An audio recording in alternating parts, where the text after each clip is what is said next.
we look back at 2025, it will not be wrong to say that it was a turbulent year for Indian foreign policy.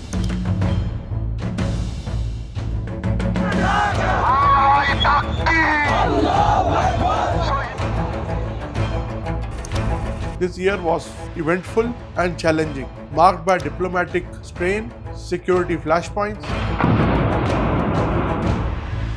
and shifting global alignments. 2025 was dominated by India-US relations. The United States remained the key highlight of India's foreign policy narrative. President Donald Trump assumed office and, in line with his campaign promises, adopted a tough stance on illegal immigrants. We saw those visuals of illegal immigrants handcuffed and sent back to India.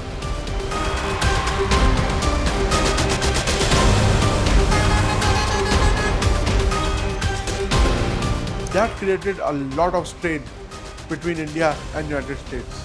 Another issue was H-1B visa program.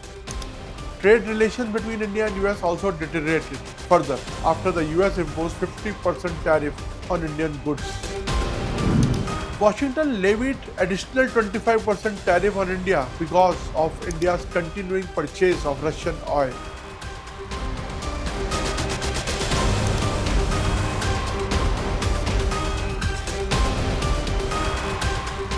Time and again, sharp and at times rough remarks by US lawmakers further strained bilateral ties.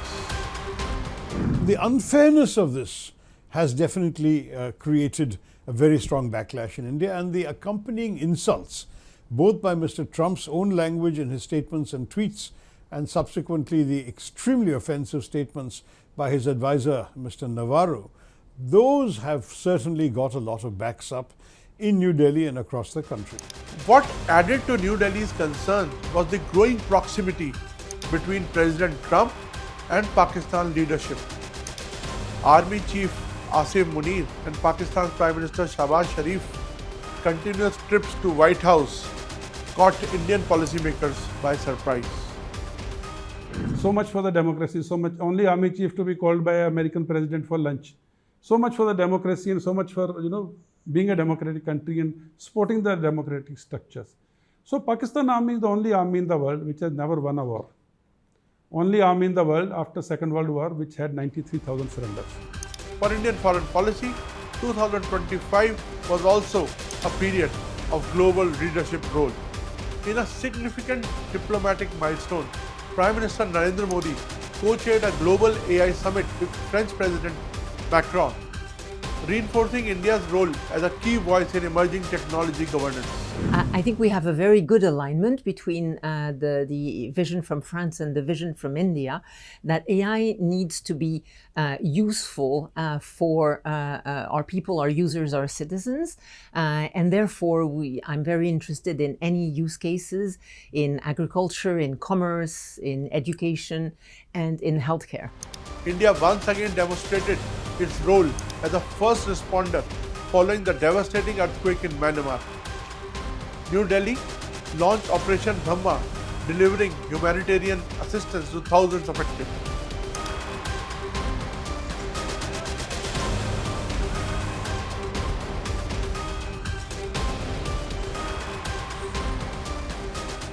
A serious security breach occurred in the United Kingdom when a Khalistani activist rushed towards External Affairs Minister S. Jaishankar's convoy. It triggered widespread concern and diplomatic issues with British authorities.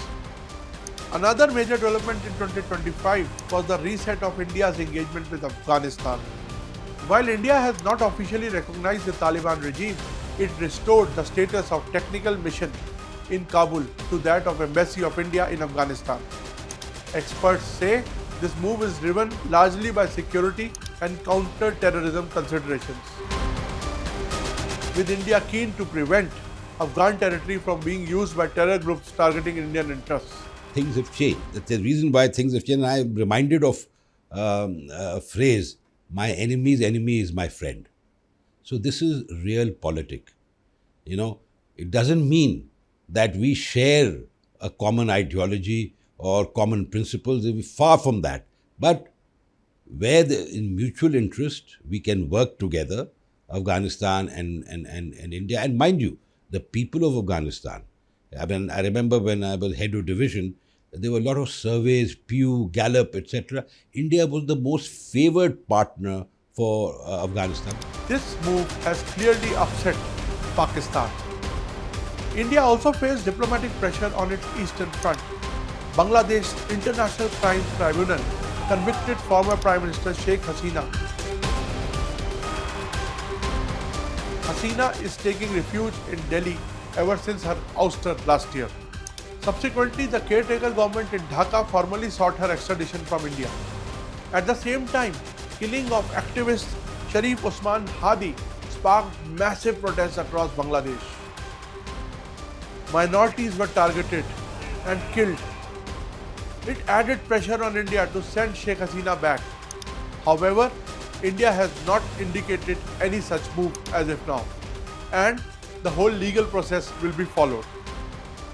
These are all organized by certain forces who want to show how powerful they are and who want to intimidate and who want to create an anti-India sentiment in that country.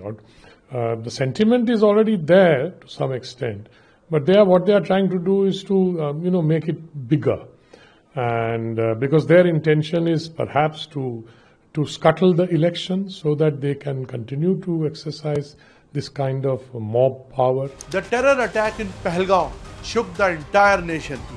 In response, India launched Operation Sindoor, carrying out precision airstrikes and drone attacks on terror infrastructure deep inside Pakistan. Operation Sindoor by itself is a sort of an indicator. But what happened after Operation Sindoor, where our Prime Minister ji, the way he gave out the counter-terrorist strategy, that not only the terrorist, the organization like Pakistan Army or ISI supporting the terrorists or Pakistan state sponsoring the terror, for us all three are terrorists.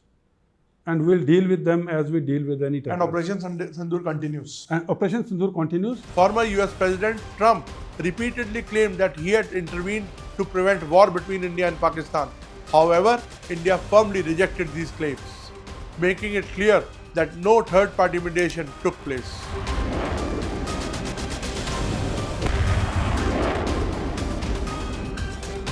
Post-Operation Sindoor, India launched a massive campaign against Pakistan. India sent its parliamentary delegation across the globe to tell the world how Pakistan played foul and how Pakistan supported terrorists attack unarmed innocent tourists in Pahalgam. A viral video featuring Russian President Vladimir Putin, Chinese President Xi Jinping and Prime Minister Modi captured global attention. The three leaders met at Shanghai Cooperation Organization Summit, sending a clear signal that the global order is undergoing a significant shift.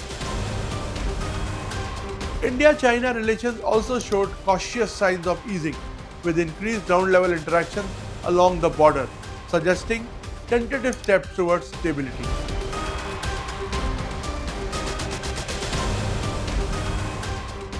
In 2025 also witnessed major partnerships. India signed 3 major free trade agreements, one with United Kingdom, second with Oman and New Zealand.